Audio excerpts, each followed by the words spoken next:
Come one, come all. Welcome to No Infringement Intended, an intellectual property podcast of our law firm, Troutman Pepper Locke, hosted by the so-called bad boys of intellectual property, Rusty Close and me, Austin Padgett. While you're settling in for this episode, please make sure that you're subscribed, and what a great time to light up those 5 stars for your friends over here.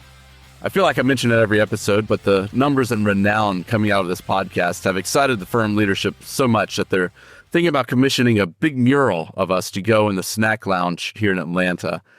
I was shooting for some stained glass work, but a mural sounds good too. So speaking of murals, Rusty, do you have any favorite murals or art installations in your life?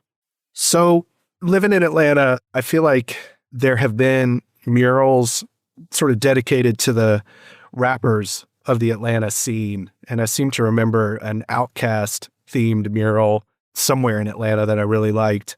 And Justin Fields, the quarterback, formerly of the University of Georgia, formerly of Ohio State, formerly of the Bears, formerly of the Steelers, and I think now the Jets. We went to the same high school, and there's a pizza place up near where we live, and there's a big mural of Justin Fields painted on the side of that pizza place. That's very cool. He was a great player. Still is. Yes. Yeah, sure. Yeah. That is the trouble, though, with modern athletics is how many teams people play for. It's tough to keep track of everyone. Last time I drove by, it was still painted with the Bears uniform and logo, so it needs some updating. Okay, gotcha.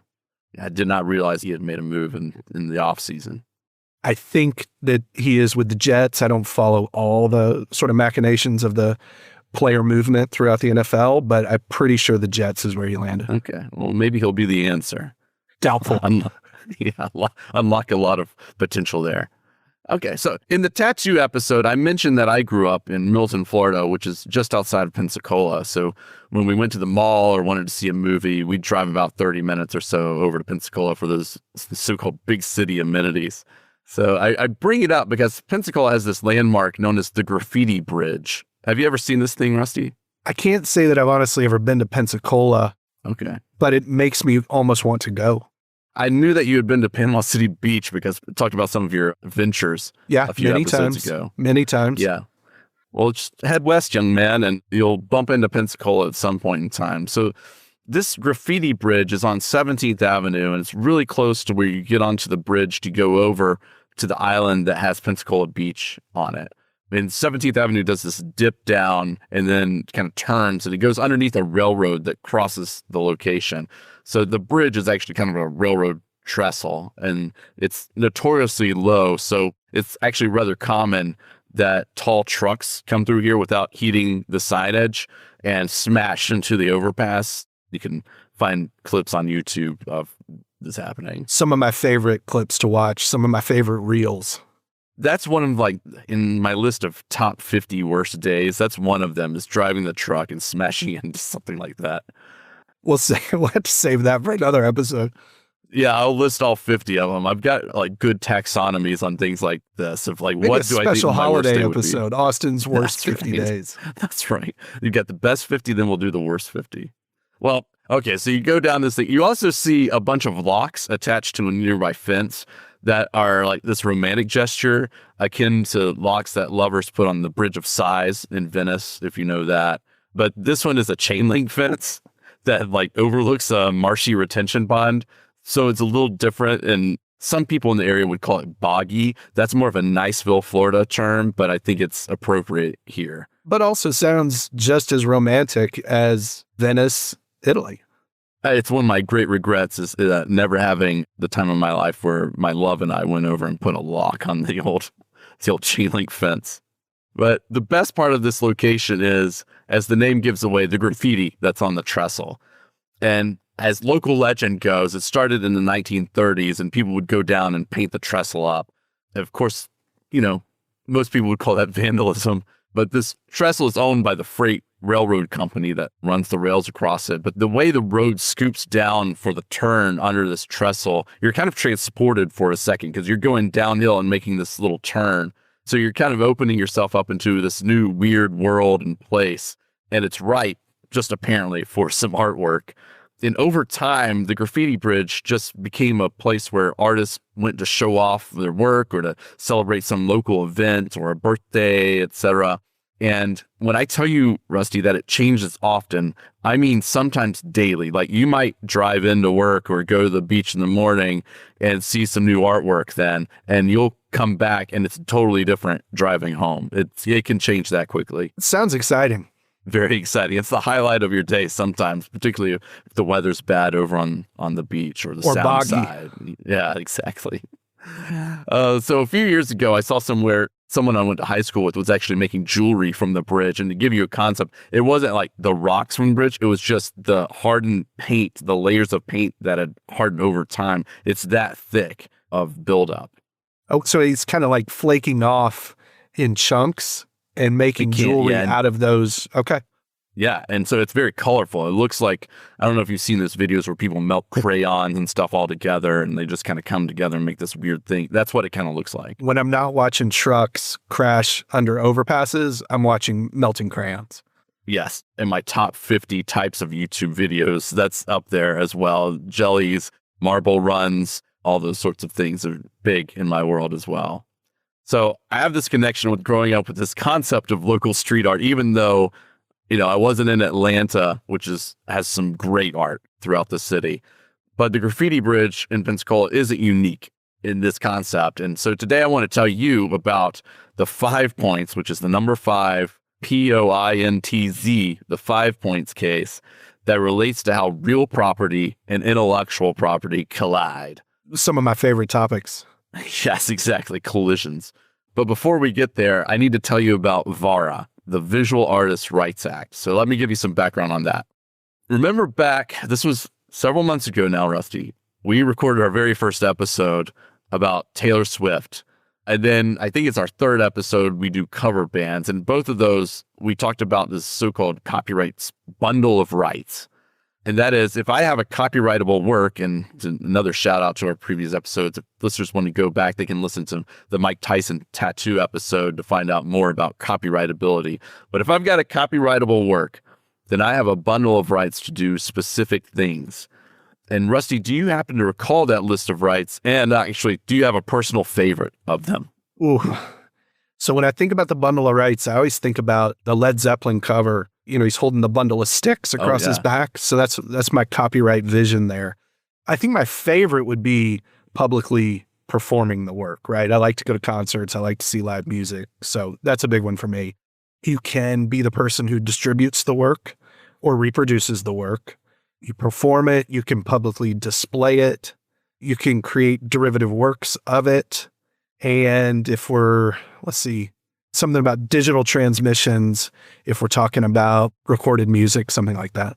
Yeah, we'll have to cover that in a future episode because that's the weird one. Well, you've successfully navigated my second personal favorite icebreaker to use. My first is always to ask people the worst thing that they've ever done in their life. But if I can't do that one, which is pretty often, I'll often go to what's your favorite of the bundle of rights under copyright? Just as much of a hit as commercial jingles, right? It's just all in your bag. You're just ready. That's right. You got to ask people questions. You got to wonder what's going on in their life. Here's the thing, Rusty. I lied to you about that bundle of rights. There are more rights that exist under the Copyright Act.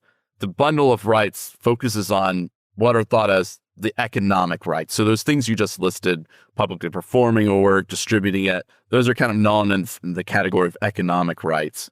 There's a group of other rights known as moral rights that we should discuss, and we must because that's how we get to this episode.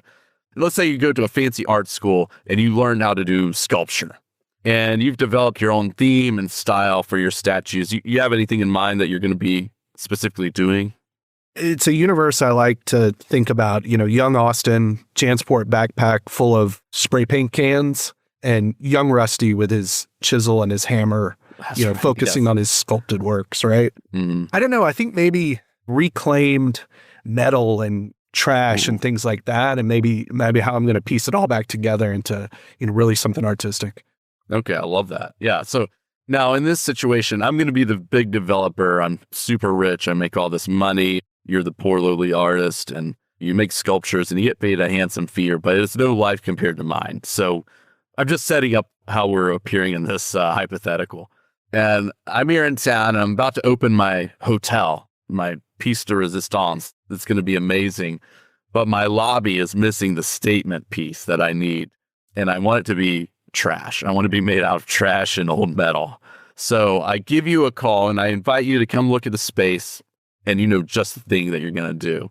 So you create this kind of one-of-a-kind piece that I buy and I put in my hotel lobby. And here's the thing. I die and my business partner takes control of the property. He has always hated you. And more than that, he's hated your statue that you've created in the lobby. He hates trash in general and never thought it was a good fit for the lobby. So he orders a few things to happen. He takes your name off of the plaque by the sculpture and anywhere else that it appears. And he also decides, just out of spite, to take a torch to the top of your sculpture and melt all that metal, and it's just kind of leaking all over the place. And he leaves it half melted in the lobby for the next 3 months, after which the sculpture will be entirely melted down and thrown in a dumpster somewhere. And maybe you'll reclaim it and make it something else, but that sculpture is gone. How do you feel about it? So I guess in this hypothetical, I am an artist and I'm all about the art, right? Mm-hmm. Correct. And so probably I'm falling into a deep, dark depression to see my artistic expression treated in such a way. I like to think in reality, as long as I was paid and as long as that check cleared, I feel just fine about it. Okay. You're going to fall outside the norm for what we generally find. But yeah, that's, one man's trash, or so to speak. So. Well, yeah, it is another man's treasure, which is in my bank account. That's right. But again, for the sake of the hypo, cash. I'm just devastated by the action of your business partner. Thank you. Yeah, that's what I needed. So it was paid for. The sculpture was paid for. It no longer belonged to you. Like, you couldn't come to the lobby and just take it. But perhaps something isn't sitting right. That's not a great feeling, what happened here in this hotel lobby. And that may be because that you've allowed the Europeans to influence your concepts of creativity and property ownership. Since the late 1700s and early 1800s, the French have set out what we call the concept of moral rights, along with some other countries that have developed similar concepts. And so we had the economic rights and now we're going to focus on these so-called moral rights. And primarily we're talking about the right of attribution, that is the right to be recognized as the rightful author of a work, and the right of integrity, and that is protecting the work from distortion, mutilation, destruction. The U.S. did not have this concept in its Copyright Act when it passed, even as late as the 1970s, which was the most recent major Copyright Act that we have. And we've talked about that several times in different episodes. A handful of states, starting with California, as you would expect, in the late 1970s, began creating types of rights kind of like this, the right of attribution, the right of integrity, those sorts of things at the state level. But the levee really breaks in 1989 when the U.S. joins the Berne Convention, which is this international agreement between a lot of countries for protecting creative works across different boundaries. So the U.S. has accession to the Berne Convention, and it forced the U.S. to align its laws with the convention's standards regarding these so-called moral rights. We already had the economic rights, of course, but now we need to get this concept into our own laws. So Congress passed what was called the Visual Artists' Rights Act in 1990, and the debate on the floor of Congress is what we set up earlier in the hypothetical, the right of a property owner to do what they want with their property, which is, when I think about it, classic American property ownership rights, versus an artist's personal and reputational interests, which is more of this European concept that we're kind of blending in. So VARA, that's the name of the act, sets up, or the shorthand for the act, I should say, it sets up the U.S.'s versions of moral rights. It only applies to works of certain types of visual arts. So there has to be a one-of-a-kind or a limited edition of 200 or fewer copies. So it has to be special art. It doesn't apply to mass-produced sculptures that you can, buy at your local store and just put up, and everyone in the neighborhood actually has one of these because it's the hot item. You can smash those up, paint them up, whatever. This doesn't apply to them. But if it's one of these limited types of works and it's not a work made for hire, and that was discussed a little bit in our special episode on The Social Network, if folks want to go back and listen to that, the artist for his or her lifetime has certain moral rights of attribution to claim authorship and the right of integrity, which is where I really want to focus on. There's kind of two sections to the right of integrity. The right of authorship is this right of having your name attached to the work not having anyone else's name attached to the work, and also being able to remove your name if someone does something to the work and those sorts of things. So you have control over your name and your reputation. The right of integrity has two flavors under the US version of this. So there's this protection against distortion and mutilation versus the second, which is protection against destruction. And what matters is that there's slightly different standards for each. So under VARA, for protection against distortion and mutilation, you get protection where you can meet these two elements. The act of distortion or mutilation has to be intentional, as opposed to like an accident during transport, for example. Like I was moving it and it fell off the truck. And second, the alteration has to be prejudicial to the artist's honor or reputation. And so additionally, for protection against destruction, the work has to be of recognized stature, which is the second category that we're getting to. So for destruction under VARA, you have to meet both of those things. That has to be an intentional act, and there has to be some sort of prejudicial elements. But most of all, the work has to be of a recognized stature. You can't destroy a work that is of a recognized stature. And so it has to be widely acknowledged as having significant artistic value. We'll talk more about this in a couple of minutes. And how you would demonstrate this is through various forms of recognition within the art community or whatever it might be. Can I jump in? I just want to ask a distinction and make sure I understand when VARA does and doesn't apply. So if I, famous artist, famous sculptor, I create a breathtaking work of art and you come along and buy it, then VARA would apply. If you commissioned me to make some work of art, that'd be a work for hire and VARA would not apply. That way, when I turn over the project to you, you can do what you want to it. You can destroy it. You can deface it, whatever. Yeah, if we can get it in, and this is why we'd love to get in a work made for hire. The work made for hire provision only applies, we talked about in the social network that it applies to work of employees or works of agents in that type of employee-employer relationship.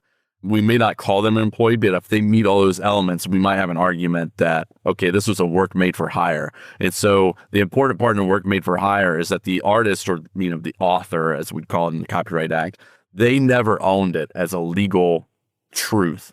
The employer owns it. Well, there's a second way, I should say, to get work made for hire, and that's in commissioning certain types of works. It doesn't have to be an employee, but it's a limited list of works, and it does not include like a sculpture or a piece of art, typically. Thank God. Yeah, exactly. So I think maps are one of the things on the list. It's a limited list. I always have to go back and remind myself of what it is. It's like supplementary works and maps and things like that. So it's a very limited list of things that non-employees can create that are still works made for hire. And you have to have a signed writing. There are written level requirements for that type of thing too. Okay, Rusty, so we have some background now on what VARA is. I want to take you to now this 5 points case, and let's talk about graffiti, because that's really where we started the episode, and it's really what I want to talk about more than anything today anyway. So let's go from Pensacola, Florida, and head up to Long Island City, Queens, New York. Specifically, let's go to 45 Davis Street. It's a location that's been used for industrial purposes historically.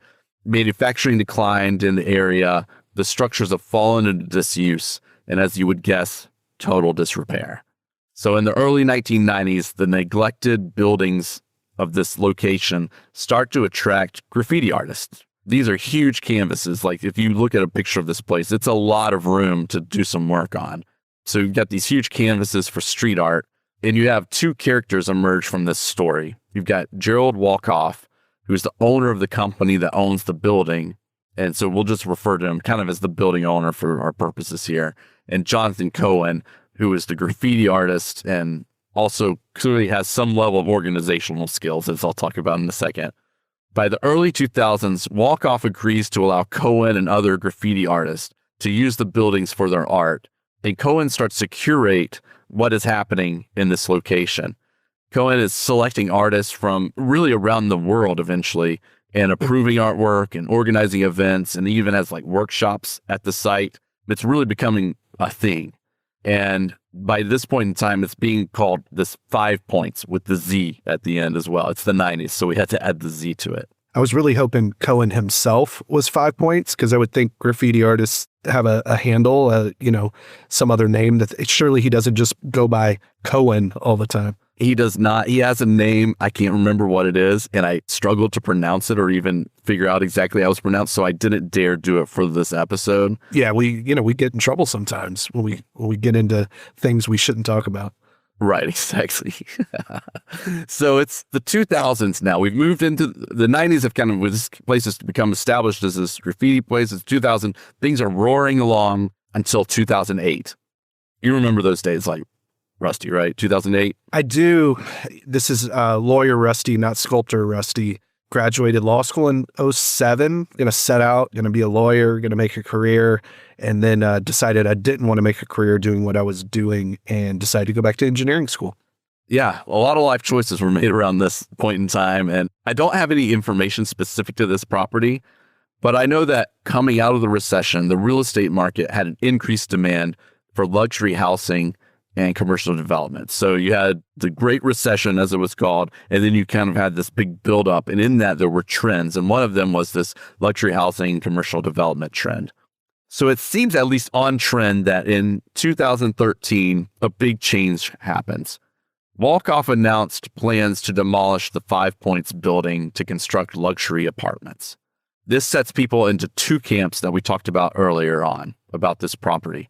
Walkoff is doing what he wants with the property versus Cohen and the artist. They are arguing that the site has significant cultural and artistic value and should be preserved. So Cohen starts this petition and tries to get the landmark status for the complex. So it would give a protected status over the whole thing. And Cohen and the other artists filed this lawsuit against the property owner under VARA, this act that we talked about. And at this point, they are trying to save a location and avoid the destruction of their works. So remember, a plaintiff needs to show an intentional destruction of a work of a recognized stature on the destruction element. So a critical point of contention was whether the graffiti artwork, I should say artworks because they're classified as separate works under these locations, were of a recognized stature, which is a requirement under VARA for the protection against destruction, of course. So the artists are dealt a blow early in this case.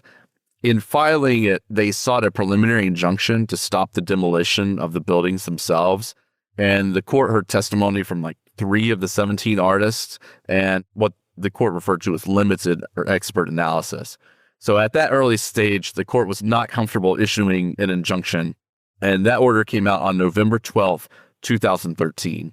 1 week later, on the night of November 19th, 2013, Walkoff orders the buildings to be whitewashed, effectively just destroying all of the artwork on them. And this action was taken without prior notice to the artists, which there's a notice requirement. We'll talk about that in a few minutes under VARA as well. But this, more than anything, exacerbated the contentiousness of this relationship between the parties.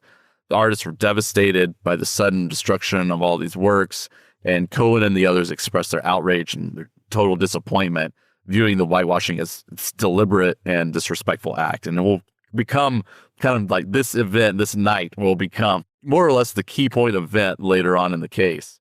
So at this point, the damage is done and we're going to trial on this thing.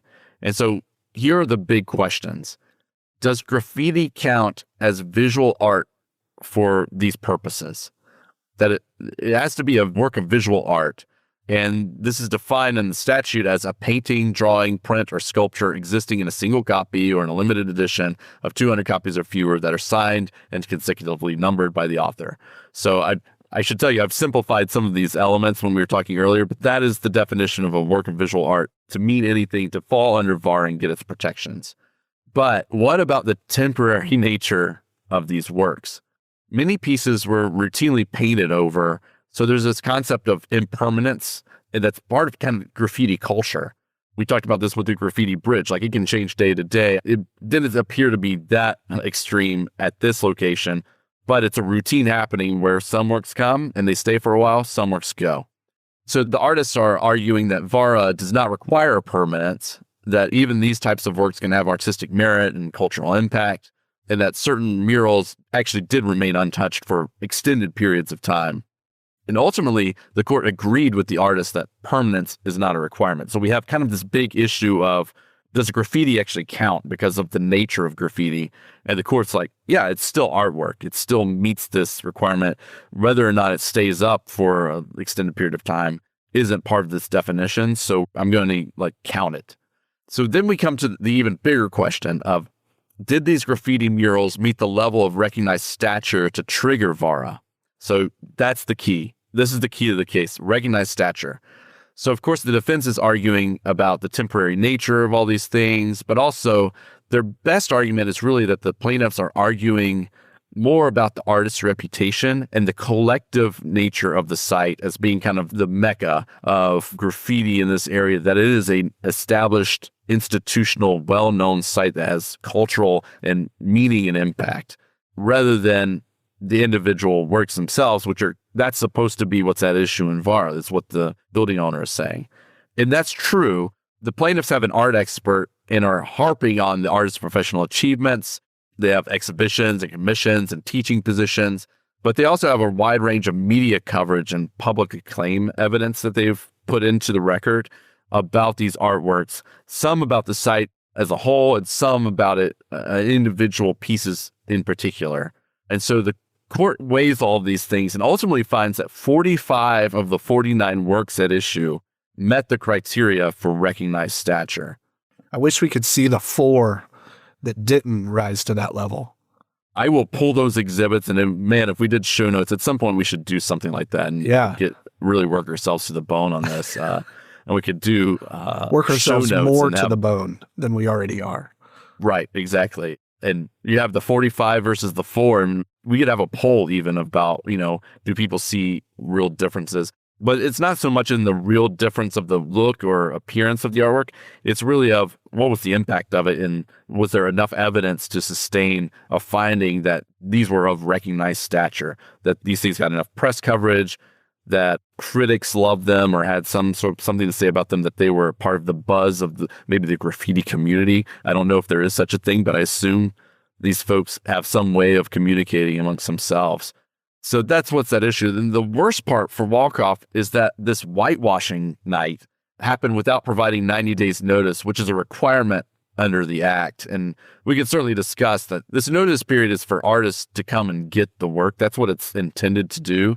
But graffiti isn't like other works. It's attached to the wall itself. And so the notice is not required for these types of works where removing them or doing something with them would destroy or deface the property itself that they're attached to. So the 90 days notice thing seems to be more about almost the nature of the event itself more than the actual not providing notice. So, if I'm the property owner and I'm listening to all this and I'm being told, hey, this is a work of visual art and it doesn't matter the temporary nature of these works, and that they have met the level of recognized stature, I'm still going, yeah, great. This is my building, right? Right. And I don't really care about all those rights. So where does his property ownership come into play here? What it really comes down to is this negotiation in Congress about how we're going to deal with this. There is, and I didn't mention this because it's one of our key takeaways, is that if you're a building owner or a real estate developer, these rights are waivable. They have to be waived with specificity, but they are waivable rights that you can manage under contract, which is something that comes down to almost all of our discussions, that we can manage a lot of this with paper and with understanding early on, but it's got to be done. And this is what haunts some of our real estate clients sometimes, where they'll buy the hotel or the location to, they're going to redo it and make it even better, but they're going to pay homage to the history of it and keep the essence of maybe the hotel lobby. Let's go back to the hotel lobby. But there's this statue that just does not work. It doesn't fit the theme anymore. So they pull it out and throw it in the dumpster. Or maybe they even sell it but they didn't meet the requirements for removal under VARA. And maybe there was enough press at one point in time or enough understanding of what this property was that is a work of recognized stature. Or, the murals come into it a lot, where they'll commission a mural to go up on the outside of the wall for maybe the grand opening.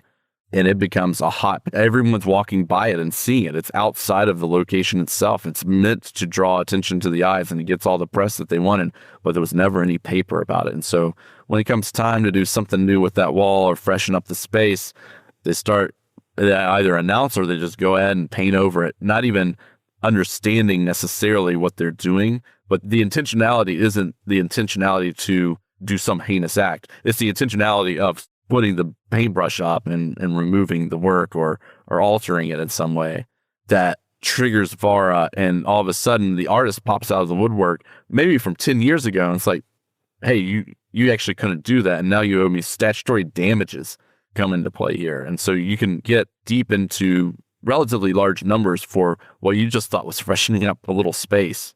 Yeah, I mean, I don't want to sidetrack us too much on, the property ownership issue and being the building owner and turning a blind eye, allowing these graffiti artists to use the walls of these buildings as their canvases, and then later on finding yourself in a position where, wait a minute, you're saying I can't now clean this off because I've let them do this for years, and now I'm, my back's against the wall because now they've got these rights under VARA. Yeah, to the American ear or heart, it feels weird because we're more of a property ownership, freedom-loving people that, in this way, that this type of moral rights and worrying about people's feelings, that's not something that we're really good at, or it comes natural, or first, at least in our list of things. So that's the reason this case really got some press out of it at the time, is that this was like, one of those things of like, wait a second, I could buy a building and maybe I could pitch it out of the kindness of my heart. I allowed these people to come and, while I'm not really doing anything with it, they can come and do their graffiti. What do I care? But now it's time. The recession's over. I can make some real money here. Time to get down to brass tacks and let's sell this property or do something with it to exploit it. And now I'm stuck in a situation where I've got legal troubles, and maybe my business partners or potential business partners don't want to join me up because I've got, a case standing out, and that, you can cause some havoc with VARA if that's part of your intention.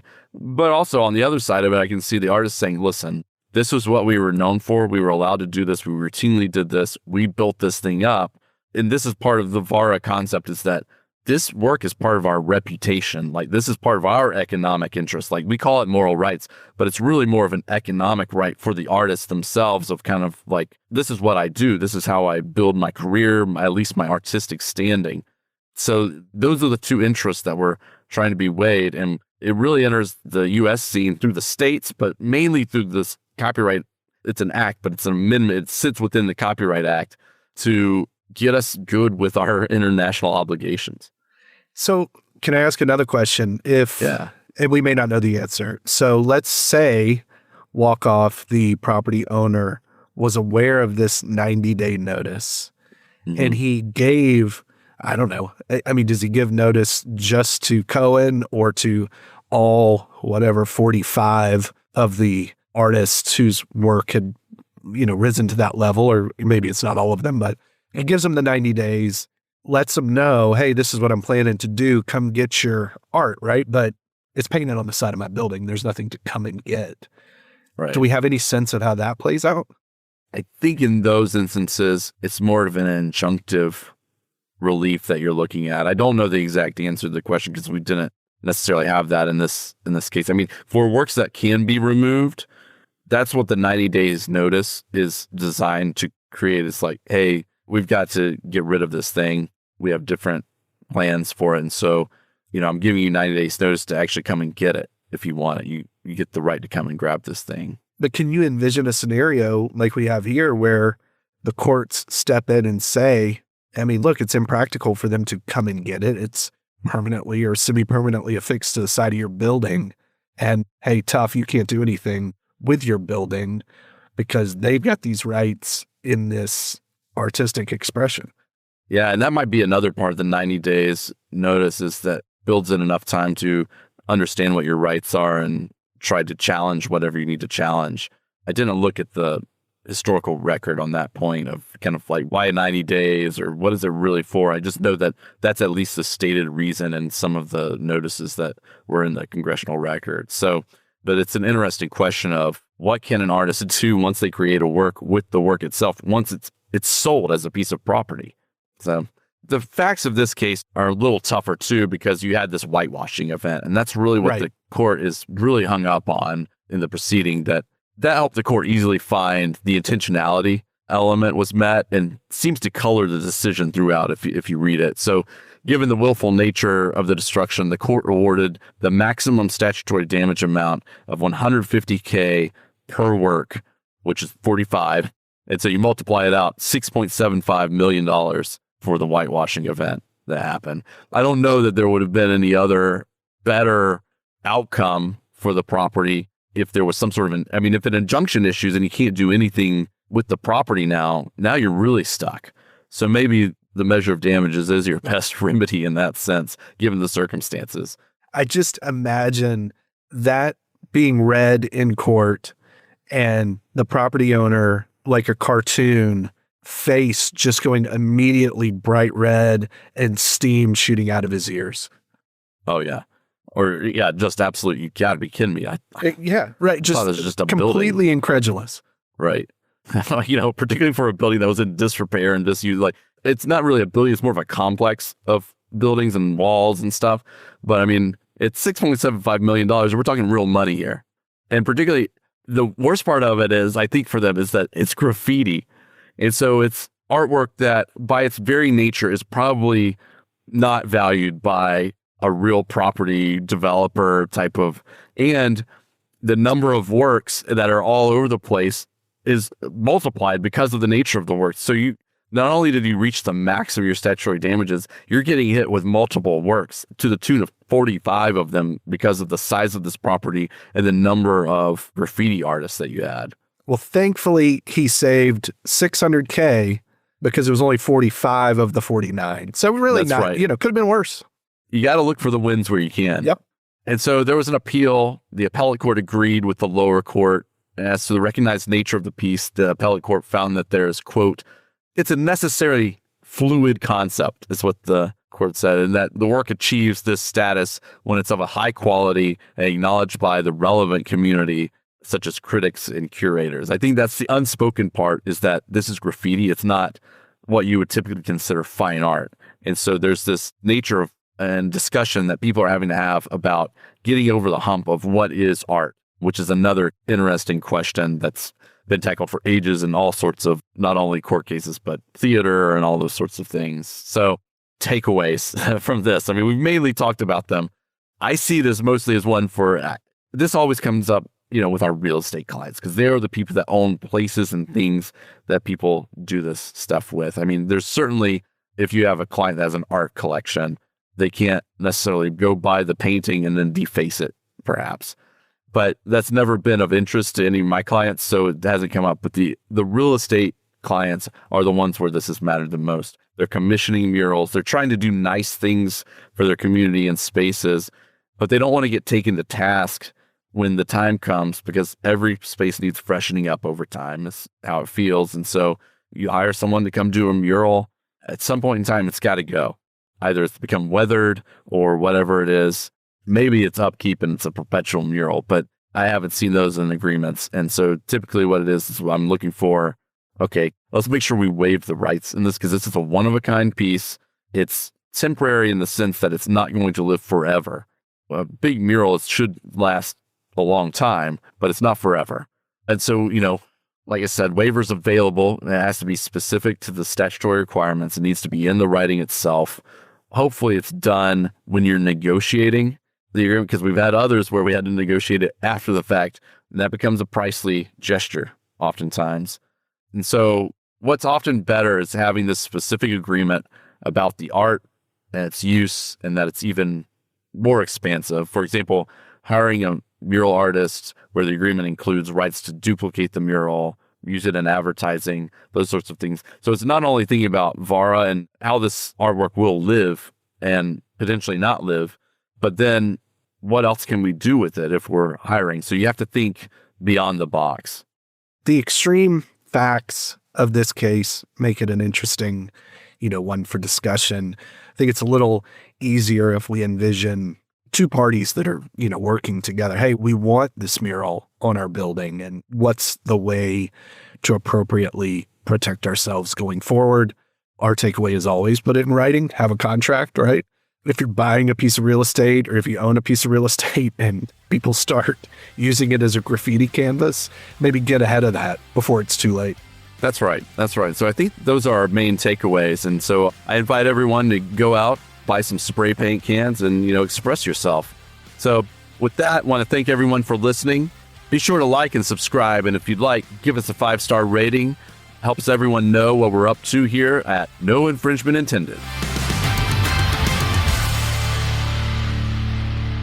Copyright Troutman Pepperlock, LLP. These recorded materials are designed for educational purposes only. This podcast is not legal advice and does not create an attorney-client relationship. The views and opinions expressed in this podcast are solely those of the individual participants. Troutman does not make any representations or warranties, expressed or implied, regarding the contents of this podcast. Information on previous case results does not guarantee a similar future result. Users of this podcast may save and use the podcast only for personal or other non-commercial educational purposes. No other use, including without limitation, reproduction, retransmission, or editing of this podcast may be made without the prior written permission of Troutman Pepperlock. If you have any questions, please contact us at troutman.com.